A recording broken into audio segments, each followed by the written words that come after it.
Jadi seorang pencari ilmu itu, dia tidak boleh ketika mencari ilmu atau dia katakanlah melakukan sesuatu kebaikan, kemudian dia menjanjikan kepada nafsah, kepada jiwanya, kepada diri, ilmawa'id al-kadhibah, dengan janji-janji yang palsu. Apa itu? Nanti aja lah, waktunya masih panjang. Nah, ini namanya yusawwif. Yusawwif di situ maksudnya ya melakukan taswif. Ya, taswif itu dari kata sofa. Sofa itu artinya nanti. Jadi ini biasanya yang ada di dalam benak kita. Kita seringkali dibisiki oleh setan. Setan itu mengatakan, masih lama, masih banyak waktunya. Akhirnya kita seringkali melakukan pekerjaan itu selalu di akhir. Selalu di akhir. Sementara waktu di akhir itu biasanya waktu sisa-sisa. Waktu yang sudah mepet. Nah, ini yang seringkali terjadi karena mental taswif tadi. Mental menunda, mental menangguhkan. Nah, kenapa seperti itu? Karena ada al-mawa'id al-kadhibah tadi. Jadi kita menjanjikan kepada diri kita sendiri janji-janji yang sebenarnya dusta, ya, janji-janji yang sebenarnya itu menipu. Ya, tentu tidak tepat waktu yang kita janjikan kepada diri kita di akhir dengan di awal. Tentu. Coba bayangkan kalau kita melakukan amal, amal itu kita lakukan di awal waktu, lalu kemudian pekerjaan itu mungkin harus kita evaluasi, harus kita koreksi dan sebagainya, maka kita masih punya waktu karena waktunya masih panjang. Tapi ketika kita lakukan perbuatan atau pekerjaan tadi di akhir, maka kita sudah kehabisan banyak waktu. Nah, ini yang menjadi penyakit. Akhirnya apa? Pasti hasilnya tidak akan sesempurna ketika pekerjaan itu kita lakukan di awal. Karena ketika di awal membutuhkan koreksi, membutuhkan evaluasi, membutuhkan perbaikan, kita masih punya banyak waktu. Tapi ketika kita lakukan di akhir, maka tentu itu tinggal sisa-sisa. Akhirnya, ya sudah daripada. Tidak. Nah, itu akhirnya yang terjadi. Karena itu tidak ada pekerjaan yang bisa dilakukan sempurna ketika pekerjaan itu ditunda. Ketika pekerjaan itu diakhirkan. Tidak. Makanya di sini disebutkan wa yumanniha ingkita'il asyghalil muttasilah.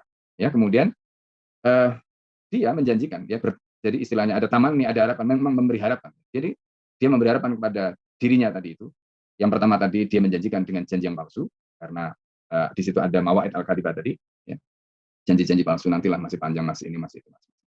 Nah, yang kedua, biasanya itu adalah yumanniha ingkita'il asyghali al-muttasilah. Jadi karena mungkin sekarang sibuk, kita kan masih sibuk ini, gitu. Nantilah kalau sudah longgar. Nah, itu namanya al-asyghal al-muttasilah. Jadi kesibukan yang terus beruntun itu kita jadikan sebagai alasan. Kita jadikan sebagai alasan untuk menunda. Akibatnya apa? Sesuatu yang seharusnya menjadi prioritas, sesuatu yang seharusnya itu bisa kita selesaikan karena kita berharap pekerjaan yang menyibukkan kita dari itu berakhir, berhenti. Padahal ternyata setelah kita ikuti apa yang kita lakukan tadi itu nggak pernah selesai, akhirnya apa? Maka kita nggak pernah kemudian menyelesaikan apa yang menjadi target-target kita. Ini yang sering kali. Ya. Nah, ini kesalahan cara berpikir. Jadi pertama tadi karena taswif, ya, karena menunda-nunda, entar. Nah, makanya tadi kita sudah singgung apa yang disampaikan oleh Al-Alam Ibnu Qayyim Al-Jauziyah, kam ja'a sawabu yas'ailaika wa waqafa fil babi saufa walal. Ya. Jadi betapa banyak pahala itu sudah menuju kepada kita. Coba pikirkan. Ketika kita melakukan amal, kemudian amal itu kita tunda. Sebenarnya kita sedang menunda pahala yang akan sampai kepada kita. Padahal kalau seandainya kita eksekusi pada saat itu juga, maka dengan sendirinya pahala itu sudah kita kantong. Pahala itu dengan sendirinya sudah masuk ke rumah kita. Karena pintunya kita buka. Tapi ketika kita mengatakan antar, nanti saja kalau kita sudah longgar, maka berarti pahalanya tertunda, maka berarti apa yang harusnya kita sudah bisa dapatkan tadi itu akhirnya mundur lagi. Nah, ini yang disebut wa yumanniha ingkita'il asyghalil muttasilah. Jadi dia memberi harapan, harapannya itu kalau nanti kesibukannya yang terus atau beruntun tadi itu berhenti atau selesai, baru dia akan kerja. Padahal kenyataannya nggak pernah berhenti. Ya kan? Jadi misalnya kadang-kadang kita ini contoh. Mungkin karena kita sekarang, ya terutama orang tua ya, yang sudah punya pekerjaan. Ya, karena kadang-kadang kita mungkin mau menghafal Quran, antar saja kalau sudah pensiun, antar saja kalau sudah agak longgaran, antar sajalah. Padahal kita tidak pernah selesai pekerjaan. Nah, ini contoh yang sederhana. Ya. Kadang-kadang kita juga begitu, mau mengerjakan apa yang lain. Mesti selalu pikirannya entar. Nah, ini penyakit. Makanya di sini diingatkan oleh Al-Mawardi, fa inna likulli waqtin syaghalan. Setiap waktu itu ada kesibukannya masing-masing. Setiap waktu itu sudah punya agendanya masing-masing. Kita nggak akan bisa menggeser. Ya. Nah, pertanyaannya kemudian, kesibukan itu apakah merupakan kesibukan yang hak ataukah kesibukan yang batil, itu saja. Karena tidak ada yang ketiga. Kalau kita tidak mengisi waktu kita dengan kebenaran, dengan yang hak, dengan yang khair, maka kemungkinannya kedua. Kita mengisi waktu kita dengan yang batil atau dengan yang syar, dengan yang buruk. Gak ada kemungkinan yang ketiga. Dan karena itulah maka ini yang harus kita pahami. Ya, kalimat yang boleh sampaikan tadi, fa inna likulli waqtin syaghalah. Jadi setiap waktu itu sudah ada agendanya masing-masing, sudah ada kesibukannya masing-masing. Jadi jangan pernah mengatakan entar, jangan pernah mengatakan nanti kalau sudah selesai. Padahal Setiap waktu itu ada kesibukan. Nah, inilah yang sering kali terjadi. Kadang-kadang ketika kita mikirnya seolah-olah dibayangkan nanti itu ada waktu yang longgar, ternyata enggak juga.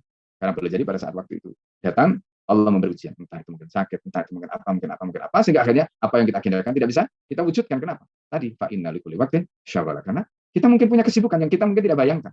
Entah tadi itu tiba-tiba Allah uji dengan ujian, sehingga akhirnya kita justru akhirnya nggak bisa menggunakan waktu tadi. Nah, karena itu ambillah kesempatan yang ada sekarang, mumpung kita punya waktu, ya. Apa yang menjadi bisikan-bisikan setan tadi itu yang berusaha untuk membujuk kita supaya kita tidak melakukan, supaya kita tidak mengeksekusi pada waktu itu, kita harus tinggal. Karena itu ketika kita punya niat baik, punya rencana baik, jangan ditunda. Ya. Lakukan pada saat itu. Maka nanti Allah Subhanahu wa taala akan memberikan jalan. Ya, lakukan pada saat itu kan nanti Allah akan memberikan jalan. Jadi jangan pernah menunda apa yang menjadi kebaikan itu, sehingga akhirnya kebaikan itu pahalanya tertutup nggak sampai kepada kita karena kita. Kemudian di sini belum menyatakan walikul zamanin udra, dan setiap zaman itu ada udur. Itu dan jadi kadang-kadang mungkin kita berpikir nanti ketika kita tunda itu kita punya kesempatan. Tapi ternyata di situ ya ada mungkin tadi dapat musibah atau apa sehingga kita beralasan. Ya, coba kalau kemarin kita gitu. Nah, ini yang sering kali terjadi padahal itu tidak. Itu semua karena kesalahan. Dan penyesalan itu selalu penyesalan selalu. Nah, inilah yang terjadi ya. Inilah yang terjadi dalam kehidupan kita. Oleh karena itu, ini diingatkan betul oleh para ulama di masa lalu. Jangan pernah kita menunda-nunda. Ya, amal soleh menunda-nunda. Karena belum tentu di waktu itu kita punya kesempatan.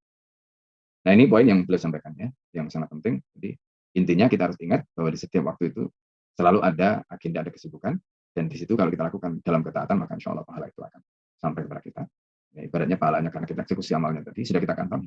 Jadi kalau kita tangguhkan, pahalanya belum masuk, ya baru dijanjikan sampai kemudian Allah Subhanahu Wa Taala setelah kita eksekusi baru pahala itu diberikan sesuai dengan kadar amal yang kita lakukan. Nah, ketika kita melakukan amal tadi itu dalam waktu yang istilahnya itu waktu yang itisa ya, yang waktu yang longgar gitu, maka tentu akan berbeda. Ya, misalnya kalau kita ini contoh saja kadang-kadang kita sholat malam. Waktu malam untuk sholat tahajud itu kalau kita mengambil katakanlah sepertiga malam, mungkin kita bangunnya jam 2 atau mungkin kita bangunnya jam 3, itu akan pasti berbeda kualitas sholatnya dengan mungkin kalau kita bangun setengah 4, kalau subuhnya jam 4 misalnya, atau mungkin kalau subuhnya jam setengah 5 kita bangun jam 4 misalnya, pasti akan berbeda kualitas sholat. Kenapa? Karena waktu yang pertama tadi kita masih luas, masih longgar. Ya, sedangkan waktu yang terakhir tadi itu sudah sampai. Nah, kenapa bisa seperti itu? Itu karena taswif kan? Karena kita menunggu. Nah, begitu juga ketika kita melakukan pekerjaan yang lain, amal yang lain. Nah, ini poin penting yang perlu kita pahami. Karena itu jangan menunda, jangan pernah mengatakan nanti ya dengan janji-janji atau iming-iming yang digambarkan oleh setan. Padahal semuanya itu menipu. Ya, padahal semuanya itu.